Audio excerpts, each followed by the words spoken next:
dia, igreja. Graça e paz. Vamos aproveitar que os irmãos ainda estão de pé e vamos fazer uma leitura bíblica. Convido você a abrir comigo no livro de Lucas, no capítulo de número 1. Vamos ler do verso 26 ao 38.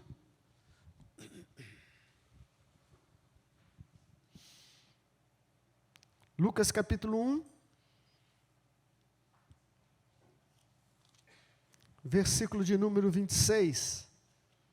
No 6º mês, Deus enviou o anjo Gabriel a Nazaré, cidade da Galileia, a uma virgem prometida em casamento a certo homem chamado José, descendente de Davi.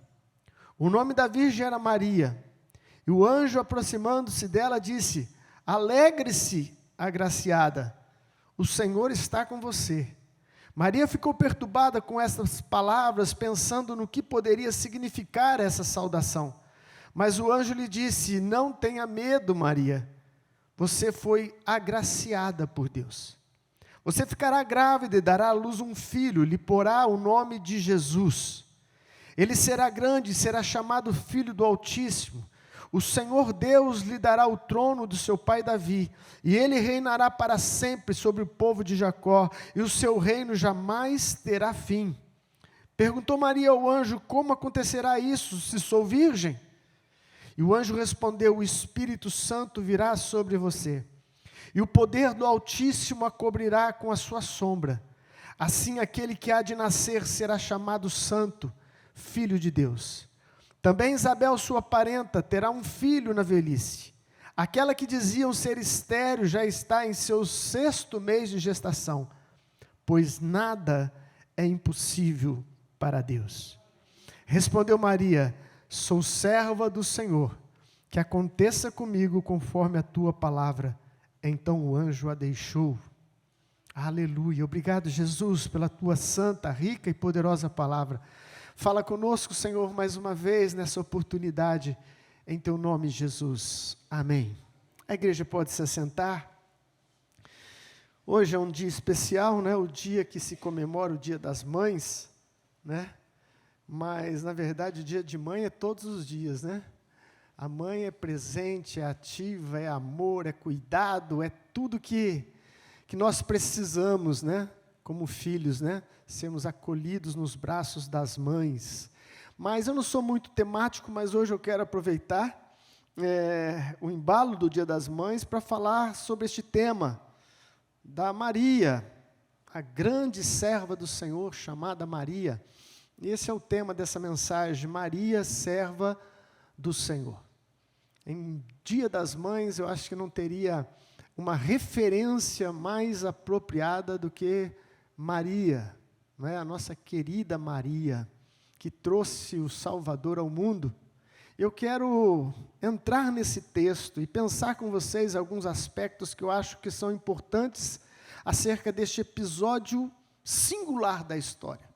Nada se compara, não houve mais nenhum acontecimento igual, nem parecido. Este foi o único acontecimento que marcou a história da humanidade. A história da humanidade se divide a partir deste momento, onde o Espírito Santo introduz no ventre de Maria o Salvador do mundo, Jesus Cristo, nosso Senhor. Jesus Cristo, nosso Senhor.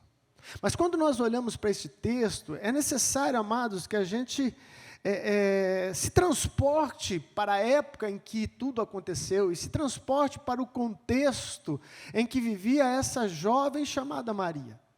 Para a gente entender exatamente o que é ser servo do Senhor, não é? Porque todo o eixo dessa ministração e dessa história está baseado exatamente na declaração dessa mulher de ser serva do Senhor, serva do Senhor. Maria devia ter seus 15 a 16 anos no máximo. O costume da época é que uma pessoa, uma filha, ela era prometida em casamento. Os casamentos eram meio que arranjados, né? Não é muito próprio para os nossos tempos, onde a liberdade nos dá escolhas. Às vezes acertamos, às vezes erramos, mas somos livres para escolher as pessoas com que nós acreditamos que deva passar com a gente toda a nossa vida. Mas naquele tempo tinha muito de casamento arranjado, não é? E o de Maria já era um casamento arranjado. Provavelmente José não era um mocinho, não é? Essa não é uma história de conto de fadas, não é uma história de Hollywood. Provavelmente José já era mais velho, e era costume da época, não é? Não velho, muito velho, mas não tinha lá os seus 15, 16 anos como Maria. E quando se dava o primeiro ciclo menstrual de uma menina, então ela se tornava já pronta para ser entregue em casamento, dada em casamento para um varão, para um homem, que assim os seus pais determinavam. E neste caso, Maria já estava prometida para José. Era quase que um noivado.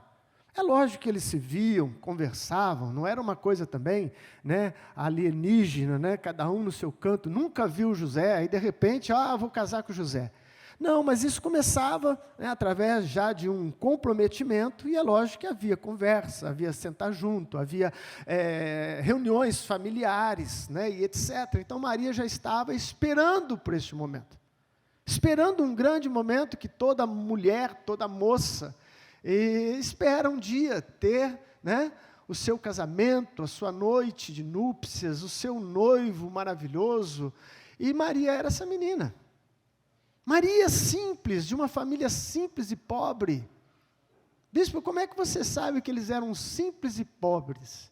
Porque quando Jesus foi apresentado ao 8º dia para ser circuncidado, conforme o costume da época, eles oferecem um sacrifício ao Senhor. E o sacrifício variava dependendo da posição financeira de cada família. E na questão de Jesus foi oferecido um pombo, né, que era um sacrifício humilde, de famílias humildes. Talvez eles não teriam lá um bezerro, não teriam lá, né, um cordeiro, mas tinha um pombo, que também era oferecido como um sacrifício ao Senhor. Portanto, Maria vem deste contexto humilde, pobre, uma moça singela, provavelmente sem conhecer o alfabeto, sem leitura. Não, bispo, de onde você tirou isso? Era próprio da época. As mulheres não tinham, infelizmente, o direito de terem os estudos conforme os homens tinham. Os homens já desde criança eram ensinados na palavra, mas as mulheres tinham mais restrições acerca disso. Talvez Maria pudesse ser uma exceção, e seus pais terem ensinado a ela, mas é bem provável que ela era também sem cultura, sem muito conhecimento. Então, essa é a situação, esse é o contexto. Então, essa jovem, numa vida normal, sem nenhuma pretensão grandiosa, se vê numa situação que nós acabamos de ler, numa visitação inusitada de um anjo de Deus. Amado, ser visitado por um anjo de Deus não é coisa que acontece todos os dias, não é verdade? Eu me preocupo demais quando eu vejo homens e mulheres de Deus falando dessas aparições e dessas visões com uma frequência tão assim, espantosa, que eu fico pensando, ou eu não sou muito espiritual, ou tem muita gente mais espirituais por aí, porque vê anjo toda hora. Eu vi um anjo, o anjo me mostrou, o anjo me disse, o anjo, vi labaredas de fogo, eu vi uva do céu, eu vi cachoeira, eu vi... Amém, amém, mas não é sempre que você encontra na própria Bíblia uma visitação de um anjo. Eram momentos determinados da história, amados, que eram assim, que iam marcar toda a história da humanidade. Um anjo vem falar com Maria porque era necessário, neste episódio, mais importante do que todas as coisas. Se existe um episódio na Bíblia importante, e este é um deles, o mais crucial de todos. O mais crucial de todos. Então, esse anjo chega para Maria e fala para ela, né, Maria, você vai ficar grávida. Você vai gerar um filho, ele será o salvador do mundo. Agora, entra nessa cabeça dessa moça. Ela teria que contar para os seus pais, estou grávida. Como assim, Maria? Estou grávida do Espírito Santo. E depois ela teria que contar para o seu noivo, que não a conheceu, que não teve relações com ela. Olha, José, eu sei que é estranho, mas um anjo veio até mim e falou que eu vou gerar um filho que será o salvador do mundo. Eu estou grávida. Como assim, Maria? Você está grávida como? Eu estou grávida do Espírito Santo. Eu estou grávida do Espírito Santo. E lembrando que a cultura da época, uma mulher que perdesse a virgindade fora do casamento, ela era considerada como uma prostituta e poderia perder a sua vida sendo apedrejada com uma sentença de morte. Então, esse contexto todo envolve uma adolescente de 15 anos que mostra uma firmeza, que mostra um exemplo para nós hoje, para toda a igreja e para as mães nesse dia especial, de como deve ser uma mulher que serve o Senhor. Como deve ser uma mulher que serve o Senhor. E eu quero trabalhar com uma pergunta: o que fazer quando Deus muda os nossos planos? E é bem isso que esse texto nos apresenta. O que fazer quando Deus, na sua onipotência e onisciência, resolve mudar os seus planos? Você tinha um plano de casar, você tinha um plano de fazer isso, de construir isso, de morar em tal lugar, e de repente Deus vem na sua história e fala: eu quero te usar. Você será um instrumento em minhas mãos. E nem sempre, mas geralmente quando Deus chama alguém para ser um instrumento em suas mãos, Deus muda muito no curso da vida dessa pessoa. Muda muito o curso da vida dessa pessoa. Tem algumas coisas que nós temos que abandonar e outras que nós teremos que nos agarrar. O que fazer quando Deus muda os seus planos? Em primeiro lugar, entenda que ser usado por Deus, no sentido bom da palavra usado, é um privilégio. É um privilégio ser alguém usado por Deus. Alguém chamado por Deus. O anjo, quando chega para Maria, em algumas outras traduções, ele diz: salve, agraciada. Nessa versão, já bem traduzida, é: alegre-se. Salve é isso. O anjo chegou fazendo festa para Maria. Maria, é motivo de alegria, você foi agraciada por Deus. Mas eu fico pensando, o anjo sabia de todo o contexto, provavelmente, de tudo que isso ia resultar na vida de Maria. Talvez se eu fosse levar essa mensagem para Maria, sabendo de toda a história, eu não chegaria em Maria e falava: Maria, alegre-se. Talvez eu chegaria e falava: Maria, prepare-se. Maria, se prepara, porque vem chumbo grosso, Maria. Você tem uma missão extraordinária, Maria. Mas atrás de uma missão extraordinária teria lágrimas. Teria que ter renúncia. Teria que ter sofrimento. Porque logo após Jesus nascer, começa uma perseguição em Israel. Herodes manda matar todas as crianças da idade parecida com a idade de Jesus. E essa é uma profecia também do Antigo Testamento, que diz: Raquel vai chorar os seus filhos. E Maria sofreu provavelmente essa dor, sabendo que a causa da morte de todas as crianças era exatamente o fruto do seu ventre. Era o Salvador do mundo. Era o seu filho Jesus. Maria sofreu toda a caminhada de Cristo, porque Cristo e o ministério de Cristo, muito embora foi maravilhoso em sinais, prodígios e maravilhas, mas teve muita perseguição, muita angústia. Os religiosos o perseguiram, os religiosos o caluniavam. E Maria teve que suportar a dor de ver o seu filho pendurado numa cruz. Mas quando o anjo chega para Maria, ele diz: alegre-se, Maria, alegre-se, porque você recebeu um chamado extraordinário de Deus. Amado, não importa o preço a ser pago, o valor do chamado ultrapassa qualquer dor e sofrimento.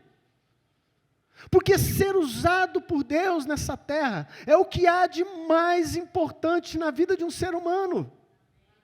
Ser um instrumento de Deus para levar luz para quem está nas trevas, para levar cura para o enfermo, para levar salvação para o perdido, para levar libertação aos encarcerados. Amado, você já teve uma experiência de ser um instrumento de Deus para repreender um demônio na vida de uma pessoa? Você já teve essa experiência? Ai, bispo, não tive, nem quero ter, ai, tenho pavor disso. Não, não é uma cena bonita, mas quando você vê a pessoa liberta, meu querido, emana uma alegria no nosso coração, porque até então ela estava torta, transformada, com um semblante transtornado. Eu já vi pessoas endemoniadas se arrastarem no chão, parecendo uma serpente. E quando o poder que há no nome de Jesus é usado para repreender o mal, e a pessoa fica livre, amados, ela se torna completamente lúcida, completamente estável, completamente abençoada. Ser usado por Deus é um privilégio. Ser chamado por este Deus é um privilégio. Portanto, o anjo não estava enganado, o anjo trazia uma visão celestial. O anjo era alguém que estava acostumado com a grandeza de Deus, com a grandeza do céu, com a glória do céu. E quando ele chega para Maria, ele só poderia dizer isso: Maria, fique muito feliz, Maria, porque o Todo-Poderoso vai usar a sua vida. Vai usar a sua vida. Quando o Senhor te chamar, meu irmão, para algo grande, ministerial, ou talvez algo que não seja tão ministerial, mas seja prático no seu dia, como falar do nome de Jesus para alguém, ou como orar por alguém, não sinta vergonha, não sinta nenhum sentimento que empobreça este privilégio, porque ser usado por Deus é um privilégio. É um privilégio. O anjo diz: Maria, se alegra, você foi agraciada. A graça de Deus agora estava sobre Maria, ela foi agraciada. E sabe o que me impressiona? Que essa menina de 15 anos de idade, a 16 no máximo, quando ela entoou um cântico ao Senhor, que está nesse mesmo capítulo, um cântico de gratidão, ela já tinha a visão correta do seu chamado, porque ela diz assim: olha, porque o Senhor me fez ressaltar entre todas as mulheres, o Senhor me colocou num lugar de bem-aventurança.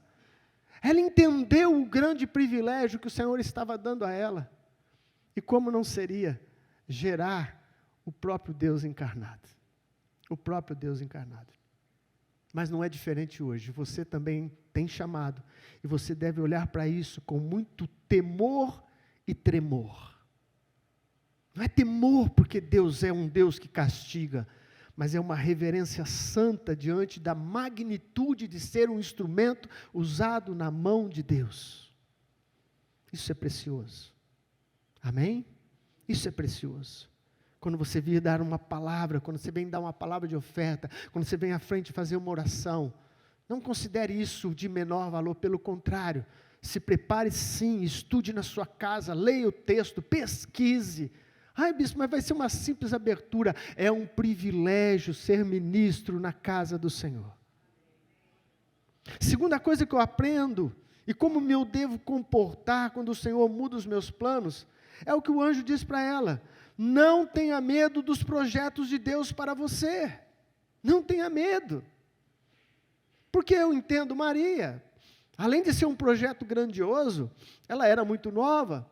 Então o anjo lhe aparece, eu não sei nem como que é a sensação de você estar diante de um anjo, né?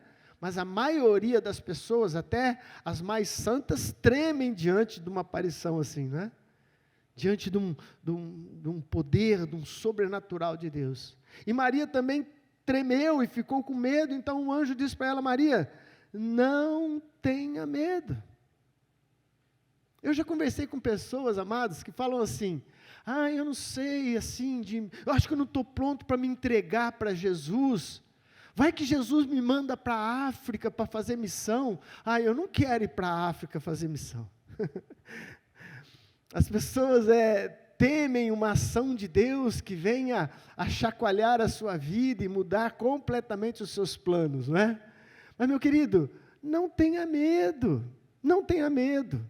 Pastor Ricardo Gondim tem uma frase que ele sempre repete, e eu tomei a liberdade de de colocá-la aqui.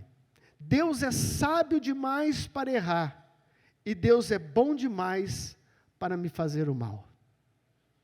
Deus não vai errar com você, meu irmão. Deus é sábio demais para errar, e Deus é bom demais para me fazer o mal.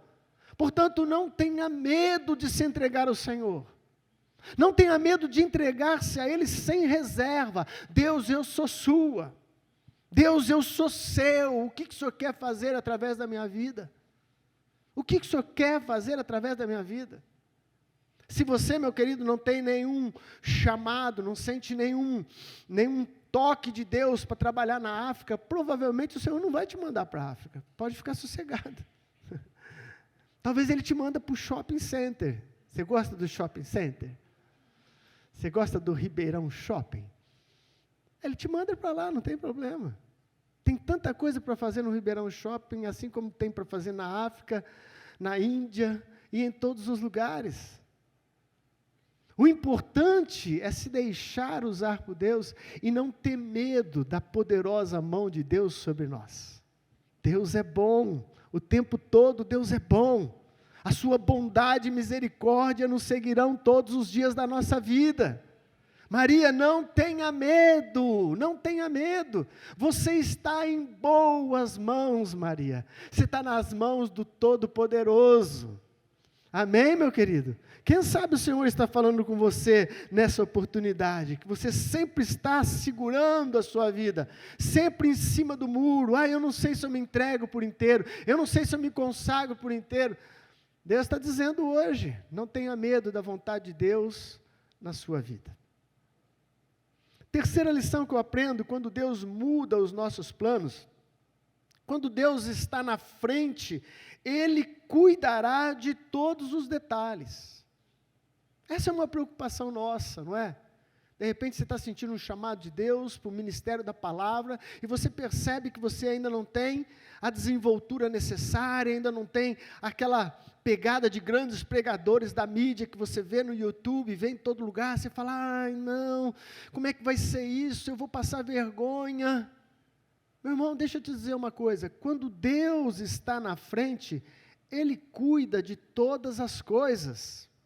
Posso ouvir um amém? Esse livro de Lucas, ele não narra, mas Mateus, que é a mesma história, com um outro ângulo, vai narrar para a gente como que Deus cuidou das coisas. Vai lá comigo, por favor, em Mateus. Mateus capítulo 1, versículo 19 e 20.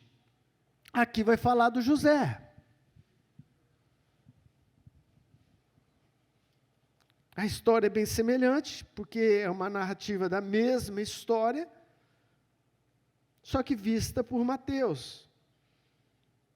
Vamos ler do 18 também. Foi assim o nascimento de Jesus Cristo.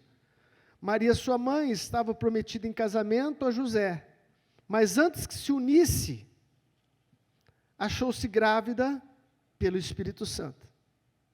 Por ser José seu marido, um homem justo e não querendo expô-la à desonra pública, pretendia anular o casamento secretamente. Deixa eu dar uma pausa aqui. Olha só a situação. E é interessante que a Bíblia ressalta dessa idoneidade de José. José era um homem bom, era um homem justo. E ele, quando recebe a notícia de Maria, ele não acreditou. Ele era bom, era justo, mas não acreditou. Ele ficou com o pé atrás e falou assim, quer saber? Eu não vou colocar isso a público, porque Maria pode ser apedrejada. Eu não vou desonrar Maria, eu não quero este mal para ela, mas eu vou cancelar este voto de casamento secretamente, e eu vou cair fora, no nosso popular. Eu vou cascar fora. Essa era a situação. E assim é conosco, amados, quando Deus nos chama para algumas coisas, nós encontramos obstáculos que nós falamos assim, como é que vai ser isso? Eu não consigo resolver. Maria também não conseguia resolver. Quando Deus te chama para algo, Ele é responsável por abrir o caminho e preparar as coisas. O que Ele pede de mim e de você é fidelidade para com o Senhor. entrega verdadeira, entrega de corpo, alma e espírito, e Ele cuidará de todas as coisas. Olha como que Ele fez. Versículo de número 20. Mas depois de ter pensado nisso, apareceu-lhe um anjo do Senhor em sonho e disse: José, filho de Davi, não tema receber Maria como sua esposa, pois o que nela foi gerado procede do Espírito Santo.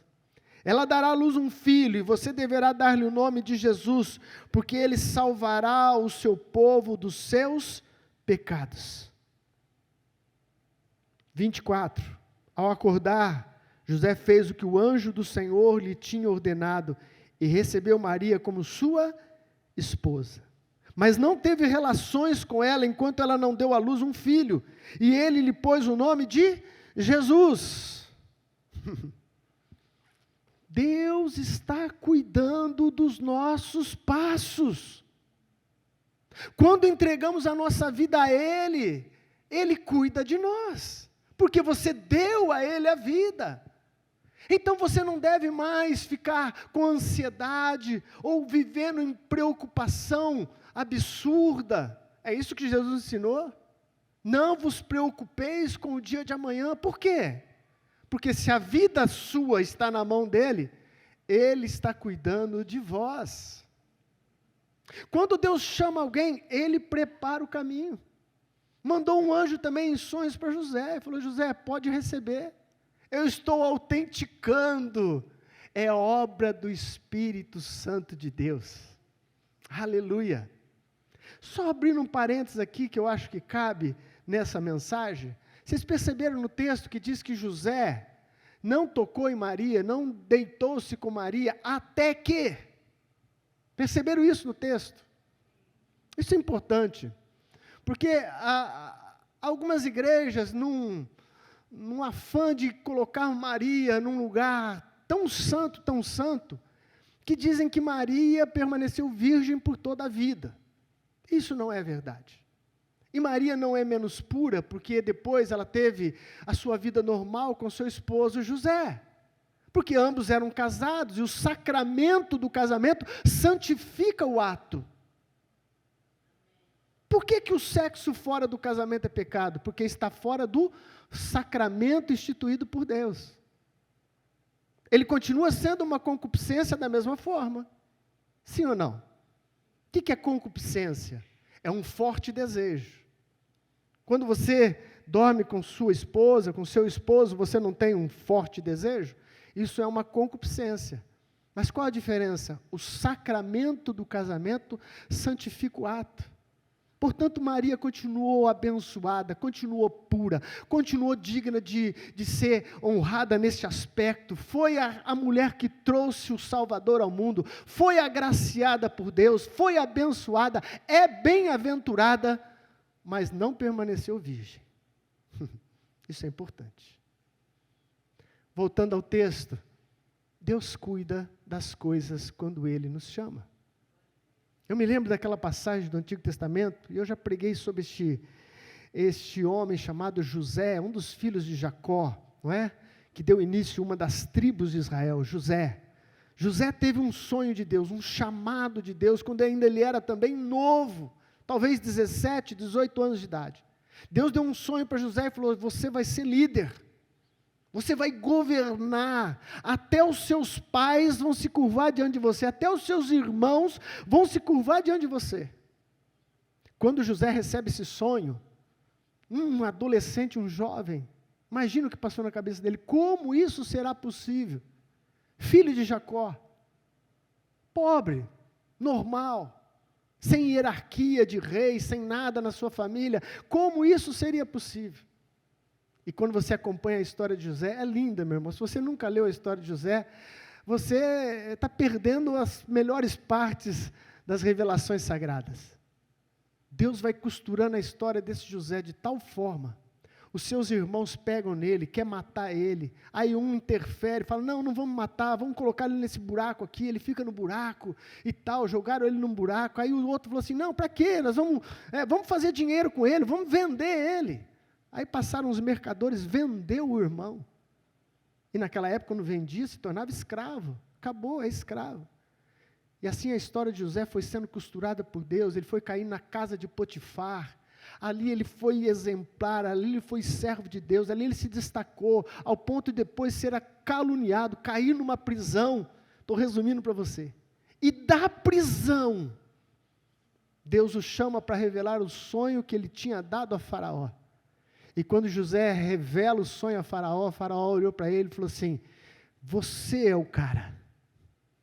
Você será este homem que vai governar tudo isso, vai organizar toda essa finança. Você será o meu primeiro-ministro.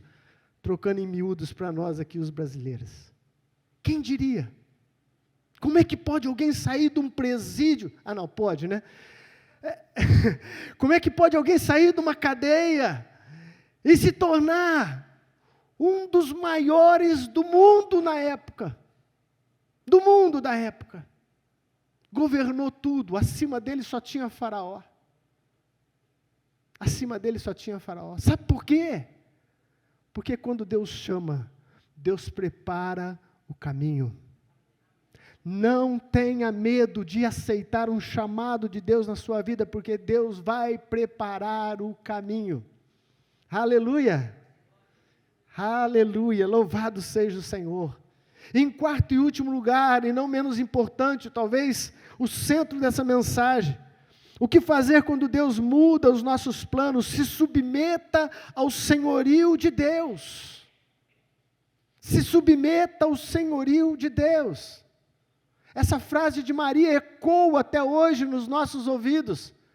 Quando então ela recebe aquele chamado, ela entende a profundidade daquilo, e então ela diz para o anjo: olha, eu sou serva do Senhor. Aleluia.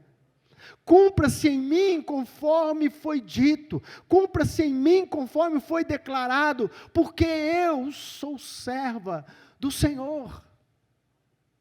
Amados, daí nós entendemos da onde vem a estrutura de uma jovem de 15 anos, da onde veio a firmeza de uma mulher chamada Maria, que se tornaria a mulher das mulheres de toda a história.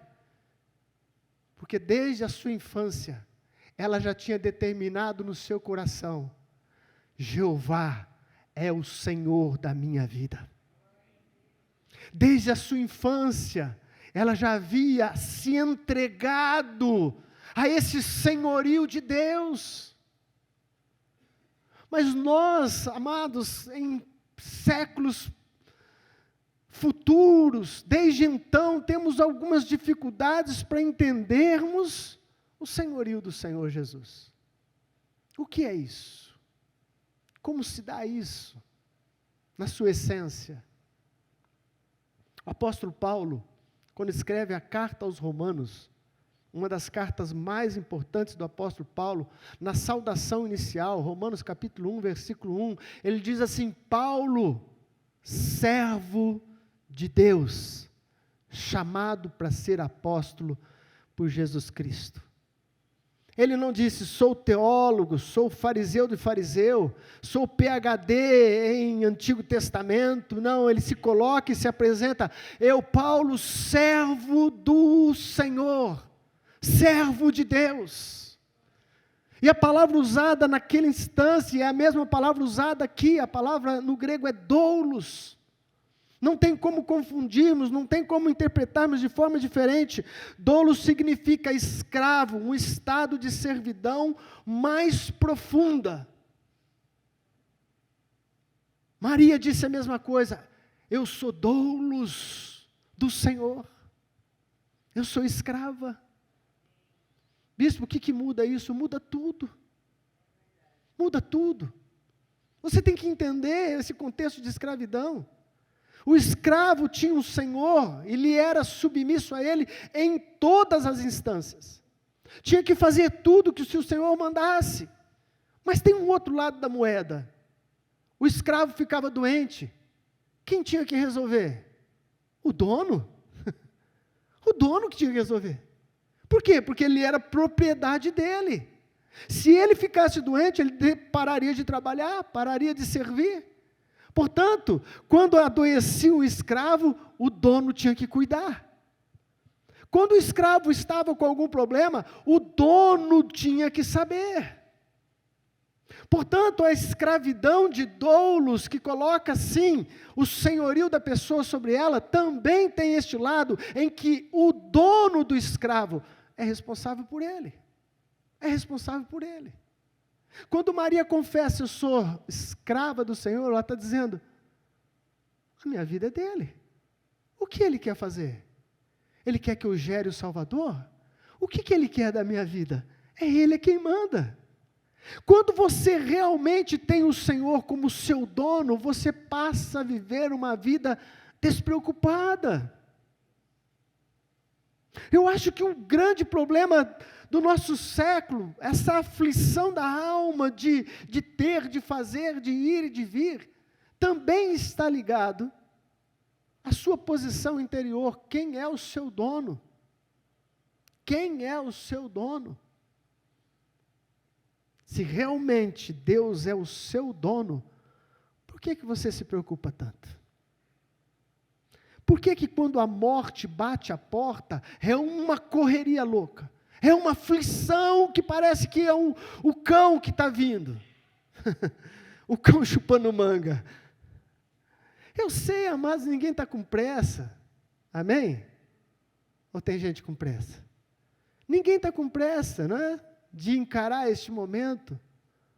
Mas quando você tem certeza de quem é o seu dono, a morte não pode causar nenhum pavor na sua alma. O apóstolo Paulo já dizia, a vida que eu vivo, vivo por Cristo. Se viver, eu vivo Cristo, morrer para mim é lucro. Olha que visão perfeita de quem verdadeiramente é escravo do Senhor. Ele está despreocupado, ao ponto de chegar num texto que ele está até em dúvida, se era melhor partir ou se era melhor ficar. Vocês lembram desse texto? Ele estava em dúvida, falou assim, eu não sei, ficando aqui, eu sei que eu vou abençoar vocês, dando ensino, dando cuidado, mas ir também seria tão bom. Ele estava em dúvida, mas aí a gente encontra uma igreja atual, tremendo, vai vir perseguição, ai Senhor, e agora? Vai vir pandemia, ai Senhor. Ei, Ele manda ou não manda na sua vida? Ele governa ou não governa a sua vida? Sou serva do Senhor, disse Maria. Sou serva do Senhor. O que virá? Sou serva do Senhor. O que virá para este mundo decaído? Mais uma pandemia? Mais tragédia? Vai soltar o anjo tal do Apocalipse agora. Aparece de tudo na internet, né? E é só sair um novo Papa, começa de novo, tudo de novo, né? E começa a estudar a vida do Papa, e esse Papa Leão 14 ou 15? 14, o Leão 14 quer dizer isso, o leão, não sei o quê, vai ser o último Papa, vai ser o tempo do fim, e tal, e tal. Eu acho até legal essas especulações a nível de estudo, né? E vão lá nas profecias, joia. Mas a sua alma está perturbada? A sua alma está perturbada? Jesus disse, eu sou o alfa e o ômega. Eu sou o princípio, eu sou o fim. Se chegar o fim, eu estou com Ele. Se ainda não chegar o fim, eu estou com Ele. A minha vida é dEle. Ele é o Senhor absoluto da minha vida e da minha casa. Posso ouvir um amém? Isso muda a nossa história, amado. Isso faz com que uma menina de 15 anos tenha o maior papel na história da humanidade, com tranquilidade, com santidade, com destreza, com firmeza. Maria estava sempre posicionada certa, correta, porque ela estava verdadeiramente nas mãos do seu dono, nas mãos do seu dono. Aleluia! Feliz Dia das Mães. Falei que ia falar das mães, acabei dando chicotada em todo mundo. Eu amo as mães, feliz Dia das Mães. Vamos ficar de pé no nome de Jesus. Eu quero concluir ainda com mais um desafio para você. Sem cometer nenhum tipo de heresia, não é? essa situação de Maria foi ímpar, não tem igual, singular. Ninguém mais geraria o Salvador. Só há um Salvador, que é Jesus Cristo, o Senhor. E ela foi a privilegiada, a agraciada, de com a sua vida trazer Deus ao mundo. Trazer Deus ao mundo. Ai, bispo, e se Maria não quisesse? Com certeza Deus chamaria outra mulher. Com certeza Deus chamaria outra mulher. Porque os propósitos de Deus teriam seu fim conforme prediz as profecias e conforme a perfeita vontade de Deus. Mas a minha pergunta para você é: você está disposto a permitir que Deus viva através da sua vida? Você está disposto a permitir que Deus viva através da sua vida? Essa é uma pergunta importante. Você não vai mais gerar ninguém, mas a Bíblia diz que nós somos templos do Espírito Santo. O Espírito Santo é Deus em espírito, e Ele habita em nós. Mas é nós que decidimos se nós queremos, sim, levar Deus através da nossa vida. Levar Deus nos confins da terra, levar Deus para os lares que precisam, levar Deus nos tronos, mas levar também nas favelas. Porque os lugares grandiosos também precisam de Deus, assim como os lugares paupérrimos precisam do Senhor, porque todos precisamos do Salvador Jesus Cristo. Todos nós precisamos. E é um desafio para mim e para você. Carregar Deus comigo. Carregar Deus em mim. Foi isso que Maria fez e aceitou aquele grande desafio. E se tornou a mulher mais bem-aventurada da história. Você pode ser um varão bem-aventurado. Você também pode ser uma mulher agraciada, feliz, em todos e pleno sentido de felicidade, porque não há felicidade fora de Jesus o Cristo. Não há felicidade plena sem Jesus o Salvador. Pode ter certeza disso, meu querido. Mais cedo ou mais tarde a sua alma vai estar angustiada. Mais cedo ou mais tarde a nossa alma vai estar nos acusando de faltas, de pecados, de imperfeições. Porque nós as temos. Mas quando o sangue do Cordeiro desce sobre nós, Ele nos justifica de todo pecado. E então, com uma consciência limpa e justificado pelo sangue vertido na cruz, então temos paz com Deus. Isso é felicidade. Isso é felicidade, saber e acordar toda manhã dizendo: a minha vida está nas mãos do meu Senhor. Faça comigo conforme a tua palavra. Conforme a tua palavra. Antes de terminar, eu gostaria de orar com vocês, e daqui a pouco nós teremos uma verdadeira homenagem para as mães. Feche os seus olhos aí onde você está. Ah, Senhor, como é bom se alimentar de Ti, pois Tu és o Verbo encarnado.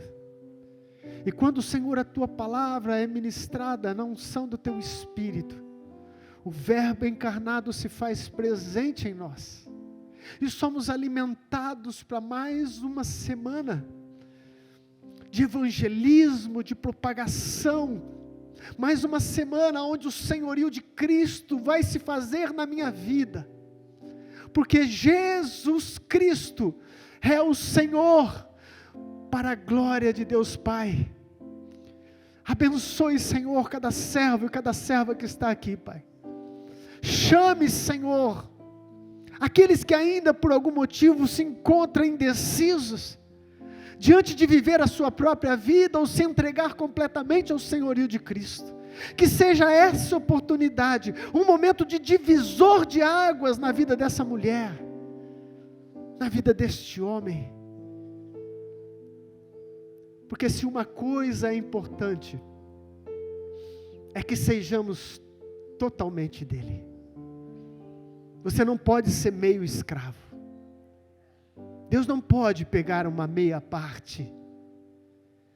Ou somos totalmente dele, ou vamos perder a maior bênção que um ser humano pode ter: Deus em nós, Cristo em nós. Que essa palavra, Senhor, arda no nosso peito, e que a partir deste momento, o chamado de Deus para as nossas vidas seja, Senhor, um privilégio, uma honra, em o nome do Senhor Jesus. Amém. Deus abençoe a sua vida em nome de Jesus. Você pode aplaudir o Senhor?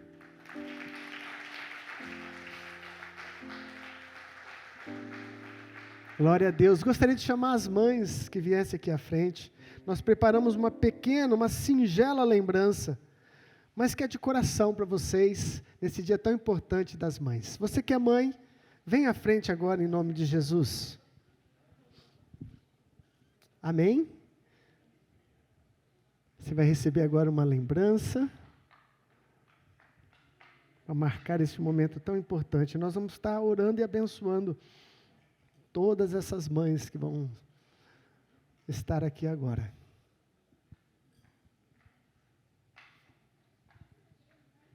Deixa eu ver, mãe.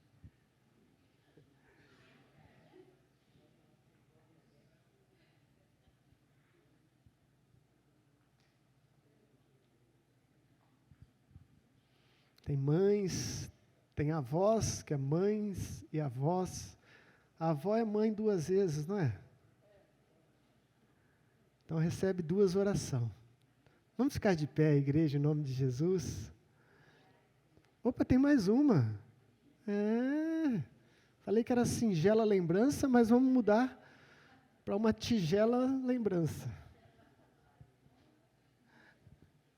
Amém? Brincadeiras à parte, tem uma frase que eu gosto muito, que diz assim: mães de joelhos, filhos de pé. Muitos de nós, filhos, estamos hoje servindo o Senhor porque tivemos mães de joelhos, que oraram por nós, que intercederam por nós, que nos conduziram no caminho certo. E mãe é tudo. Estenda a tua mão para cá, vamos abençoar essas mães em nome de Jesus. Pai amado, nós te damos graças, Senhor, por cada mãe que o Senhor levantou, Senhor, nessa casa, mulheres de valor, mulheres de oração, mulheres que perseveraram, Senhor, no caminho teu, ó Pai, e tem conduzido toda a sua casa, Pai. Somos frutos, ó Pai, da tua graça e da intercessão das nossas mães. Por isso, Senhor, neste dia de lembrança das mães, eu rogo as tuas bênçãos sobre cada uma delas. Fortalece, Senhor, este joelho que às vezes está vacilante. Fortalece essa vida, Pai, dando a ela ânimo, esperança, força. Ainda que toda a sua casa não esteja servindo o Senhor, Pai, nunca tire, ó Pai, pelo contrário, alimente, Senhor, essa fé no coração dessa mãe, a fim de que ela não desista, Senhor, mas continue na esperança, Senhor, que ela e toda a sua casa servirá ao Senhor. Nós abençoamos cada uma delas, ó Pai, em o nome do Senhor Jesus. Amém. Vamos aplaudir o Senhor pela vida delas?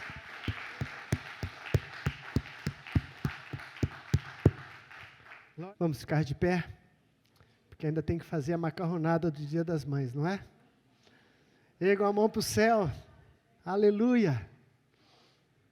Que o grande amor de Deus Pai, a graça do nosso Senhor Jesus Cristo e a doce presença do Espírito Santo esteja conosco e com todo o povo de Deus, hoje e para sempre. Amém. Deus abençoe a sua vida. Bom domingo.